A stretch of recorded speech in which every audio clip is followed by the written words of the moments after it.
Meski terlihat sudah mantap saat memberikan tausiah, namun Pipik terlihat masih belum terbiasa dengan sambutan jemaahnya. Selain masih menganggap berat untuk menjadi panutan, Pipik juga masih merasa bodoh dari segi ilmu. Nah pemirsa, inilah perkembangan Pipik dalam meneruskan perjuangan mendiang suaminya UJ. Pemirsa, ini dia liputannya.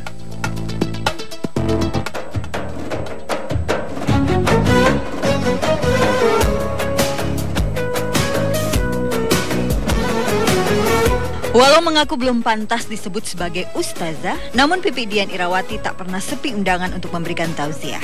Hanya saja Pipik tak bisa memenuhi semua undangan yang datang kepadanya karena Pipik hanya membatasi undangan untuk acara-acara yang berlangsung siang hingga sore hari. Maklum saja, di pagi hari waktu Pipik tersita untuk mengurus anak-anaknya. Kebetulan kemarin si bungsu Ataya Bilal Rizkylah sedang libur sekolah, sehingga Pipik mengajak serta Ataya menuju ke desa Batu Tulis Bogor, tempat Pipik akan memberikan ceramah. Ya, alhamdulillah, biasa mau rutinitas. Lu mana jalannya Umi? Di mana Umi? Daerah mana? Sini, daerah Bogor. Daerah Bogor kayaknya ada. Itu tiga hari itu ya, Bu? Iya, tapi memang dia lagi libur. Iya,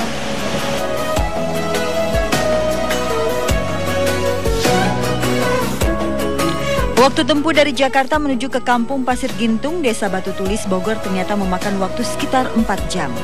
Warga langsung datang berbondong-bondong begitu mereka melihat kedatangan Pipik.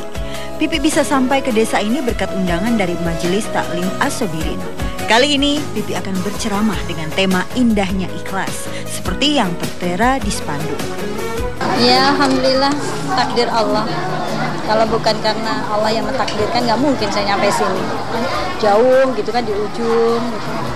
Ya alhamdulillah, semua ini kan Allah yang menggerakkan saya, menggerakkan ibu-ibu masyarakat yang ada di sini. Pipik memang bukan seorang ustazah, bukan pula sosok karismatis. Namun itu tidak menghalangi para jamaah untuk mengagumi Pipik. Sampai-sampai para jamaah bahkan usianya yang jauh lebih tua dari Pipik dengan rendah hati mencium tangan Pipik usai bersalaman. Pipik nampak kurang nyaman diperlakukan seperti ini sehingga berulang kali berusaha menarik tangannya ketika ada jamaah yang berusaha mencium tangannya.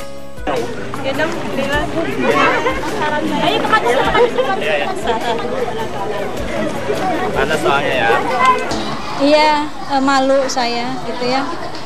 Tangan saya mah tangan orang kotor, tangan yang banyak dosa sampai dicium-cium gitu. Aduh, kadang saya ambil, gantian saya nyium, saya ambil gitu ya, karena nggak mau. Ya alhamdulillah lah, masyarakat lebih banyak karena mereka mencintai.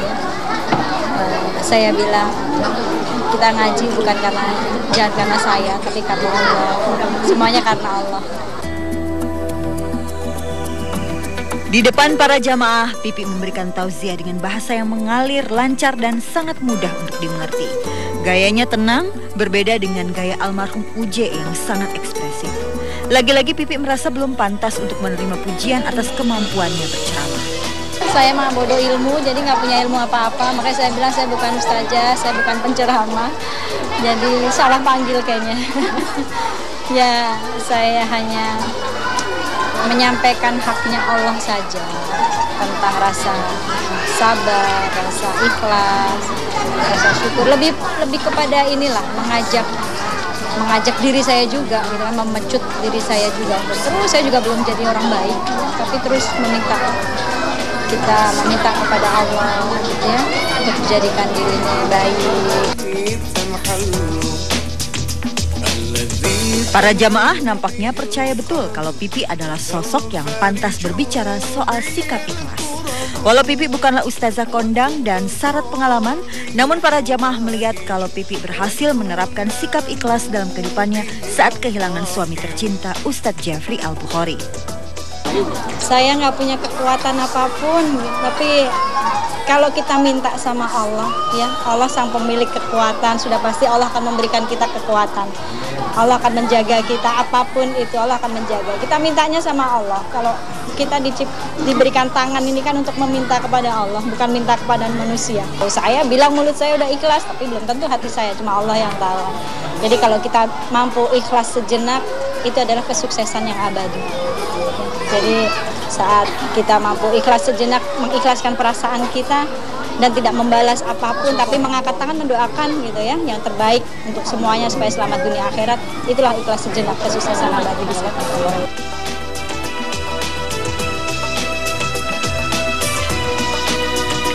Sikap ikhlas memang mudah terucap, namun sulit untuk dijalankan. Tak seperti yang dilihat orang, Pipi merasa masih belajar untuk bersikap ikhlas terhadap takdir yang hadir dalam kehidupannya, terutama takdir yang terasa pahit dan menyedihkan. Kehilangan suami saat anak-anak masih kecil dan suami pun pergi saat hubungan Pipi dengan mendiang Uje begitu hangat adalah takdir paling sedih yang harus dihadapi Pipi. Pipi mendapatkan kekuatan untuk menghadapi takdir yang sangat berat itu dengan bersandar kepada Allah Subhanahu wa Ta'ala. Hidup saya cuma pengen mengabdi ke Allah ya. Mengabdi ke Allah itu menghambakan diri kepada Allah ya. Terus fastabihul khairat, berbuat kebaikan ya. Jadi dengan apapun itu hakikatnya Allah semua yang menguji. Jadi menguji tentang, jadi disitulah kita latih kesabaran kita, keikhlasan kita, ketabahan kita gitu ya. Jadi ya sudah, biarkan kembali lagi kepada Allah. Innalillahi wa inna ilaihi raji'un. Pipi memang banyak mendapatkan pujian karena ketegaran dan keikhlasannya menerima takdir Allah. Dari manakah Pipi belajar semua itu? Tak sulit untuk menjawab pertanyaan tersebut. Pipi pasti belajar dari Uje yang selama 14 tahun lamanya hidup berumah tangga dengan Pipi. Selama 14 tahun itu Pipi tak hanya menjalankan kewajibannya sebagai seorang istri, tetapi juga banyak menyerap ilmu dari Uje, termasuk ilmu rendah hati. Sikap rendah hati itu ditunjukkannya dengan menolak untuk memberikan tangannya saat hendak dicium oleh para jamaah. Aduh, berat, enggak lah. Saya masih yang nggak pantas jadi panutan. Cukup saya sama suami saya diajarkan sama almarhum, beliau guru saya yang luar biasa, 14 tahun mendidik saya, mendidik anak-anak untuk terus, bukan menjadi panutan. Kita nggak pantas untuk jadi panutan. Seorang wali Allah saja dia menghinakan dirinya di hadapan Allah. Ya, dia selalu melihat keburukan yang ada dalam dirinya. Itu seorang wali Allah. Dia takut kepada Allah gitu. Itu yang dididik suami saya, mendidik itu buat saya, buat kami, beliau. Belum apa-apa, masih sama manusia yang banyak dosa. Jadi cukup Rasulullah lah yang menjadi panutan. Sekarang bisa dipahami kenapa Pipi sangat tidak sreg begitu makam Uje dipugar dengan begitu indah dan mewah. Karena Uje selalu mengajarkan kepada Pipi tentang kerendahan hati. Makam yang mewah itu menurut Pipi bertentangan dengan sikap rendah hati Uje. Setelah sebelumnya berulang kali mengungkapkan ketidaksetujuannya atas pemugaran makam Uje, namun sikap Pipi sekarang berubah. Pipi kini mempersilahkan keluarga besar Uje untuk merawat makam Uje sesuai yang mereka inginkan. Nggak punya hak untuk berbicara, takut salah. Jadi mangga saja bagaimana yang terbaik. Saya kembalikan kepada keluarga besar semua gitu kan. Jadi saya cukup fokus kepengen doa. Saya ajak anak-anak saya untuk mendoakan suami saya juga, ayahnya anak-anak ya. Fokusnya untuk doa saja.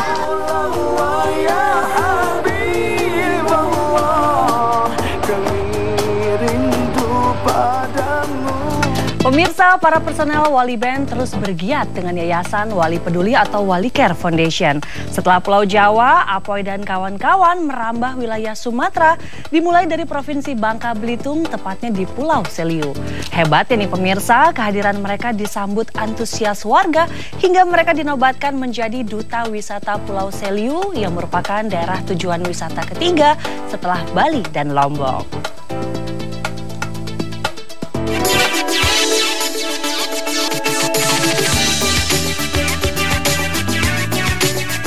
Setelah sukses mendirikan Yayasan Wali Care Foundation di berbagai daerah di Pulau Jawa, Apoy, Faang, Ovi, dan Tommy, kali ini Bangka Belitunglah yang menjadi tujuan mereka untuk membantu para kaum duafa.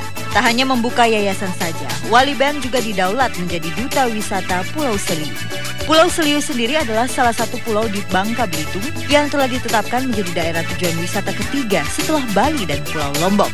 Selain itu, keberangkatan Wali ke Belitung juga dalam rangka gerakan menanam 1 miliar pohon yang tengah digalakan Menteri Kehutanan Zulkifli Hasan. Kita mau perjalanan ke Pulau Seliu Di situ kita mau konservasi alam, tepatnya di Belitung ya. Setelah menempuh perjalanan udara yang cukup melelahkan, tibalah para personil Wali di Belitung. Setibanya di sana, tanpa basa-basi mereka pun langsung mencicipi kuliner khas Belitung, yakni mie Belitung. Dengan lahapnya, keempat personil Wali ini pun menikmati mie Belitung yang terkenal dengan rasanya yang nikmat itu. Itu kuahnya, pakai cabai, pakai bawang.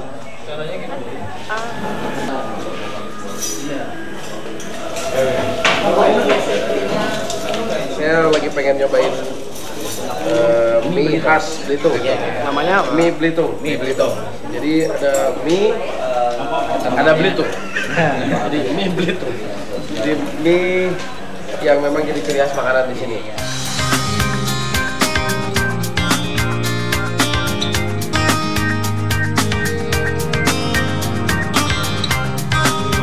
Merasa cukup menyantap mie Belitung, Wali dan rombongan pun langsung menuju Pulau Seliu. Perjalanan dari Belitung ke Pulau Seliu tersebut butuh waktu 15 menit dengan menggunakan perahu bot. Kedatangan Wali di Pulau Seliu pun disambut tarian selamat datang dan juga histeria para warga Seliu yang begitu bergembira dengan kedatangan band yang terkenal dengan lagu Cari Jodoh tersebut.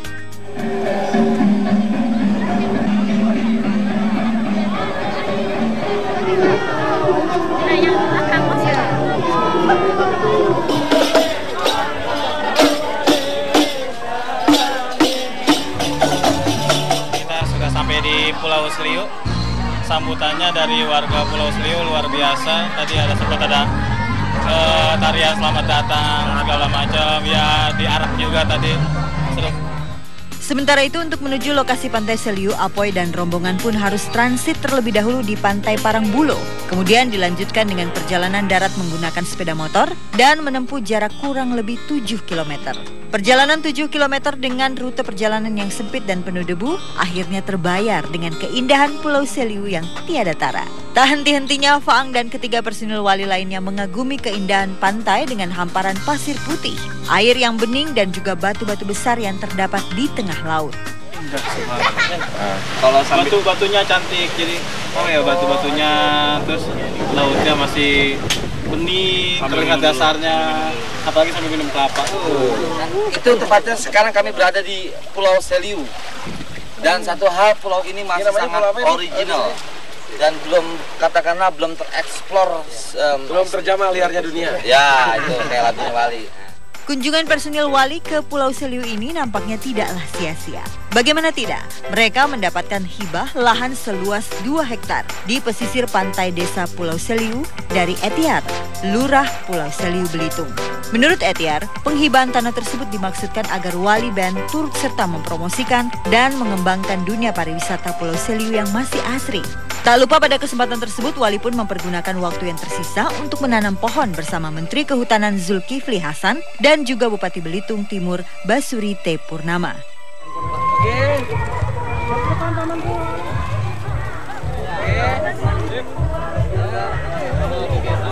Ini nanti dicatat koordinatnya tiap minggu dari saya. Ya, jadi hari ini ya saya datang bersama Pak Bupati. Kita memenuhi undangan dan mendukung Wali kegiatannya. Nah, terus terang saya sebagai Menteri Kehutanan juga Pak Bupati, kita memberikan apresiasi yang luar biasa ya. Dan kita yakin 20-30 tahun ke datang Indonesia akan hijau kembali. Amin. Amin. Ya. Mudah-mudahan kerjasama ini nggak cuma sampai di sini, akan terus berlanjut karena semua demi keberkahan, betul? Amin. Timur ke barat, selatan ke utara, tak juga aku berjumpa. Enggak, sampai 7 negara, gila kali. Ngapain tawaf kawin. Kasih lebih ke, saya sih bersyukur lebih ke, kalau yang di Indonesia semuanya itu ada sponsor.